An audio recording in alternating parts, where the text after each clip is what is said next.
How to germinate tiny seeds like sweet bitter leaf, also known as Bekang, fast.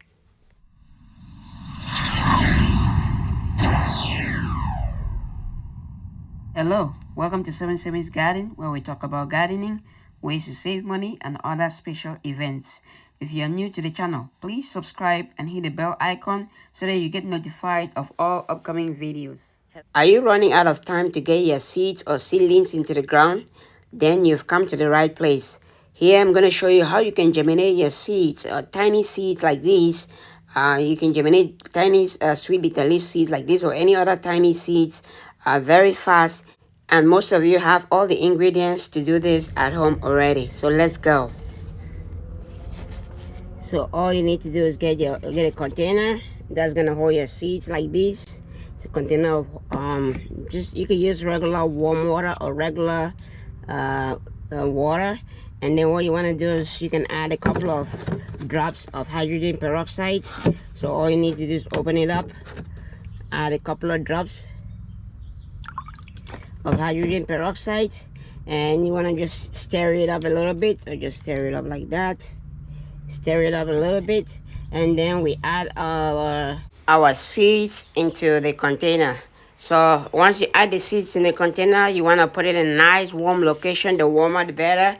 A nice warm location for 24 to 48 hours, maximum 48 hours, because sometimes within 48 hours the seeds might start to germinate. So just make sure that you take a look at it, because once it starts germinating, it will be difficult for you to easily spread them out, as I'll show you later on. So just make sure you keep an eye out. Don't leave it more than 48 hours into it. Some seeds will germinate faster in 24 hours, so just depending on the seeds that you're gonna use. But for this particular one that we're using, which is Bekang, it's gonna 48 hours should be enough. So after 24 or 48 hours, the next thing you're gonna do is get your tray. I'm just showing you how you can use aluminum tray like this. You don't have to buy a special tray, but you can use aluminum tray. If you have a special tray, that's fine.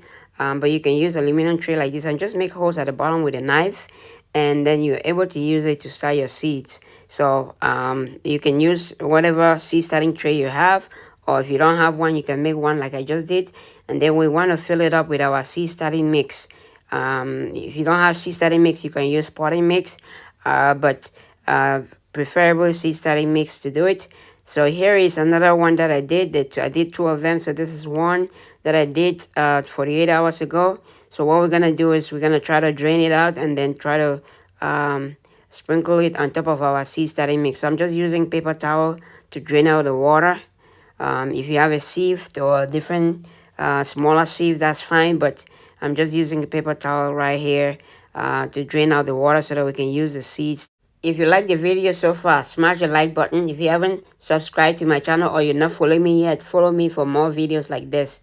So I'm going to show you two ways of planting your seeds after you've soaked them depending on the number of time that you soak them. The first way is to just sprinkle your seeds on top of a seed starting mix, as I'm doing right here. Just sprinkle the seeds and you try to spread them as far apart from each other as possible. Sometimes it's not going to be possible, but just try to spread them as much as possible on top of your seed starting mix, so that way they have ample room to germinate and grow, and so that they get to a seedling size that you can transplant it without worrying about them being too close together. So like I said, very, very tiny seeds sometimes is very impossible to do that, but we're going to try and do that. And then we're gonna go to the next. I'm show you the next step, what we do next. But usually once you do that, once you're done sprinkling all your seeds on the tray, what you want to do next is to use, if you have peat moss or seed starting mix that's very light, you want to put like just a coating of peat moss on top of it. That's gonna provide it some sort of insulation and also maintain the moisture on the seed for it to continue to germinate and grow.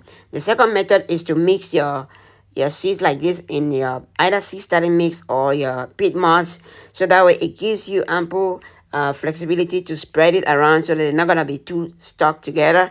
But if you're gonna do this method, make sure that your seeds have not started germinating already. But if they've started germinating, you're gonna break the heads if you do this method. So if your seeds haven't started germinating, like I said, just use this method. It's gonna help you spread it a little bit better, and the seeds are gonna spread a little bit better on your tray, thereby making sure they have enough space between one from one to another. And also this is going to help coat the seeds with the peat moss, which will provide some moisture and help it germinate a lot faster. With the peat moss coated around it, it's not going to be exposed to the bare air. So after doing this, what you want to do is just make sure you water it and just put it in a nice warm location. And the warmer the better. So put it in a nice warm location, and you want to also make sure that you check it every day and just mist it a little bit every day, so just to maintain the moisture on the seeds. And within a couple of days you're gonna see the results. So you want to do this regularly. So this is it. After about 3-4 days, you can see they started germinating already. I have mine in the greenhouse, which is much warmer than other places, which helps it germinate a lot faster. So they're doing well. If you don't have a greenhouse like I do, you can use a grow mat. A grow mat will maintain the temperature on the seedlings and help it germinate faster. This is it after about 5 days. It's looking great. So this is what you do to get your seeds to germinate tiny seeds very fast. It helps you out. Let me know in the comments below if you've done this before, or if you do this method. Just let me know in the comments below how yours came out. I'm sure it's gonna be fast. You're gonna be able to get your seedlings very fast. Also, let me know in the comments below what you think about the video and what you think about my process of doing it. I hope this video helps you out and be able to get your seedlings out very fast and be able to start your garden a lot faster than you anticipated. So hopefully this video helps you out in that process.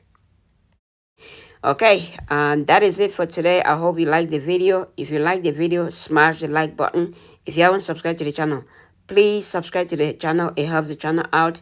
And don't forget to share. If you like the video, somebody else might like the video. Share the video to anybody you think will be interested in the video. It might help them out. Thank you for watching. Happy growing, everybody.